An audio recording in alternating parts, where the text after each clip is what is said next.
Welcome to Dalma Makes. It's Wizard Spellbook time. As a long-time D&D player, I always wanted physical props to go along with the game that happens in the theater of the mind. It just adds an extra layer of immersion, I think. And one of the most iconic props one could have is a Wizard Spellbook, of course. So, this is my version of it. I'm starting out with a plain sketchbook. This one is made of recycled materials, but the pages are pretty good quality. And first of all, I'm actually going to separate the pages from the cover, just so I have it free floating and I can spread it out flat and have better access at decorating it. I realized that I accidentally cut through the canvas on the spine, so I'm reinforcing it with a piece of canvas left over from my embroidery work and just attaching it with a generous amount of PVA glue. This is going to make it really durable and flexible at the same time.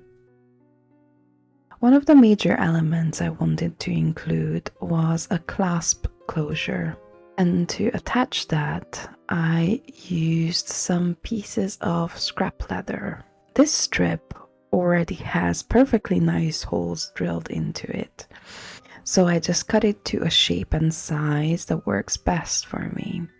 I also attached another piece of leather to the outside of the spine, both as more reinforcement and as a design element. I think leather is a beautiful material, and using these scraps is definitely upcycling. I'm attaching it once again with PVA glue. For projects with a lot of wear and tear, PVA glue is very reliable. When all that is dried, I started adding texture to the cover, and I used this aluminium foil tape, just ripping off some strips, scrunching them up, and then sticking them straight down to the surface, smoothing it down with the bone folder, but not too hard so those wrinkles remain as a nice texture. I cover every part except for the spine that has the leather.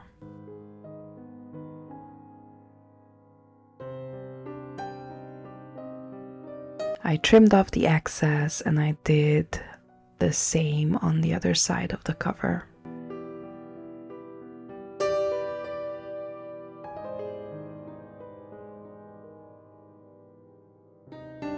At this stage, I decided to add the strip of leather that's going to hold the clasp.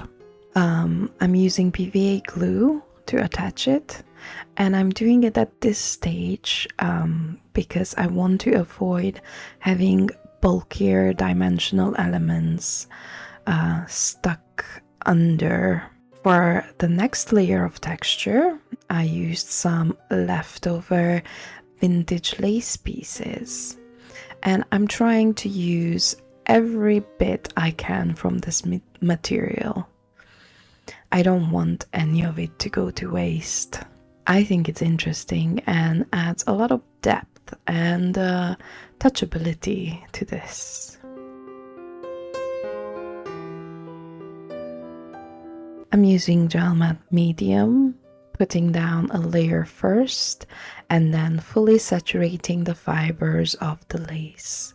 This will make them stay in place forever, and it will also reduce the porosity of the lace so that it will absorb less paint when it comes to that stage.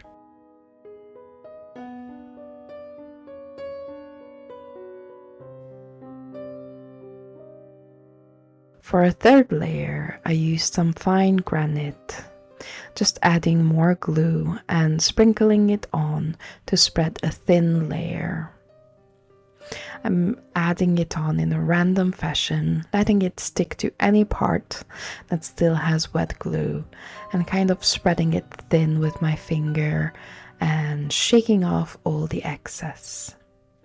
This is going to create a truly random pattern, which is what I was aiming for.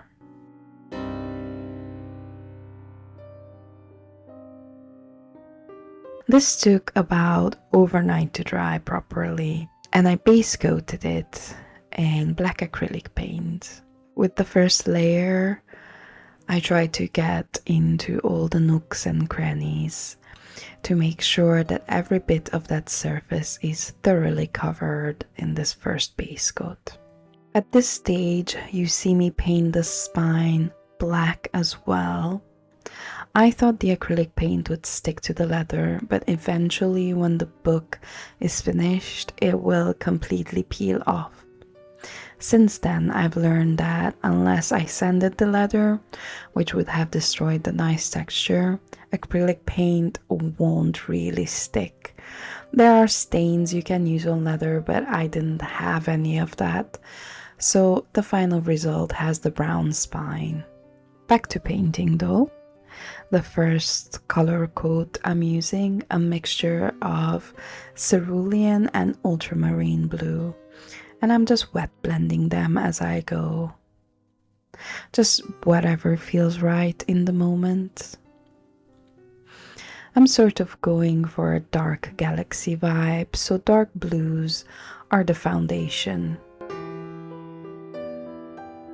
Acrylic paint dries a couple of shades darker than when wet, but trust me, the blue undertones are still there.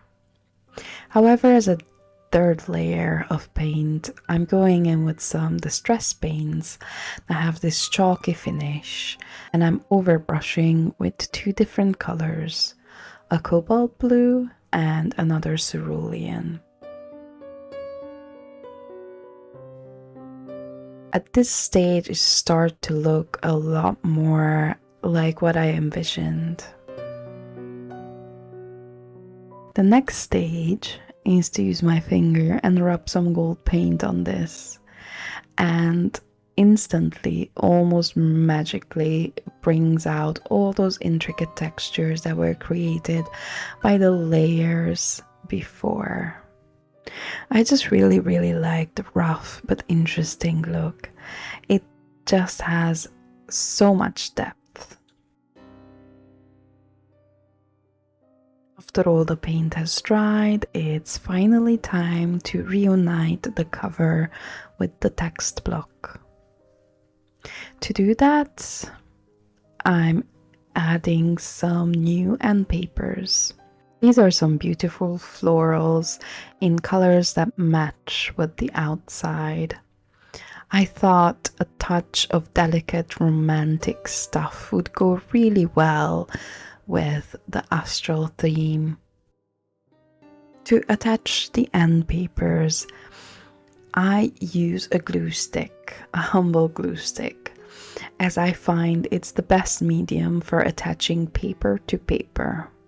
It's not too wet to make the paper warp, but it holds really well. To give it a much more finished look, I ink the edges and basically bluify it quite a bit more. It also gives the illusion of a slightly warm material, I think.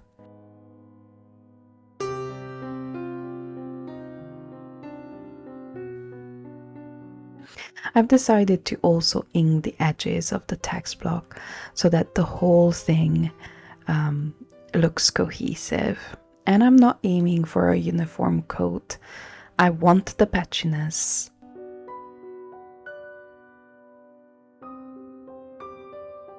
Finally, it's time to attach the clasp. I actually cannibalized these findings from a wooden box, and they're the perfect size and shape. Although they are gold, they're not the right kind of gold, so I'm repainting them with a base coat of black and then going over them with my gold that I already used on this book. I want everything to match.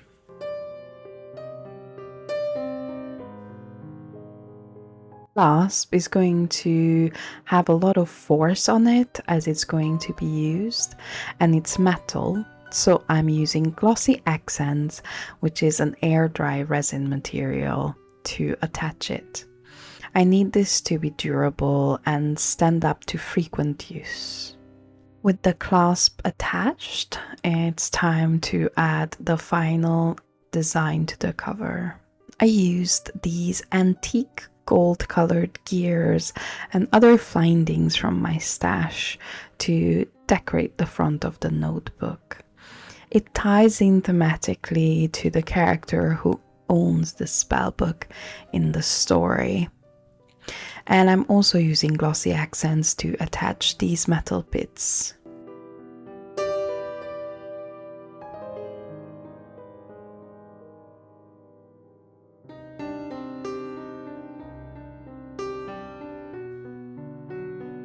What I did miss filming was attaching all the tiny little blue rhinestones as an extra accent of decoration.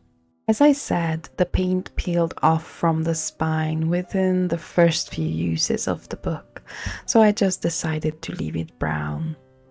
And this is what it looks like after a few months of use. This is a project that actually has practical use for playing the game. That was intentional, and I wanted this to not just be another decorative object, but something with true usefulness. And I'll just quickly thumb through some of the pages that have been added, as the wizard character has been learning spells by leveling up and finding scrolls. This project has been a true delight, and it's kind of an ongoing project actually, as I keep adding pages until the notebook is full. But making the cover itself was also really fun. I really enjoy all the textures.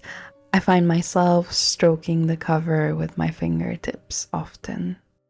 I like that I managed to create something durable and usable. What do you think about this spellbook? Let me know about your thoughts in the comments. If you enjoyed this video, please do all the YouTube things that help me make more projects like this. So please click the like button and subscribe to my channel if you'd like to see more projects like this. That's it for now. Enjoy the glamour shots. Thank you for watching. I hope you have a nice day. Bye.